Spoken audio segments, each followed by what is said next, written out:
Nangangalit man ang apoy nang masunog ang cold storage facility na ito sa Barangay Del Monte, Quezon City noong January 20. Hindi nasunog ang marami sa mga frozen meat product na nakaimbak sa mga freezer nito. Kaya ang mga yan nabulok at umalingasaw 2 araw mula nang magkasunog. Abot pa sa ibang mga barangay depende sa ihip ng hangin. Kala namin amoy daga. Naghanapan kami ng patay na daga.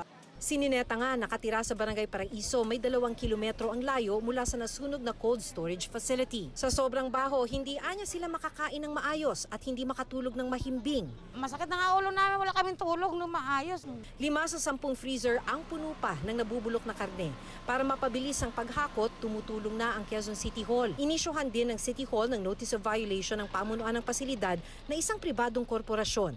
Ang amin pong hope is that within 5 days, completely na po na mawala po yung mga apektadong mga karne.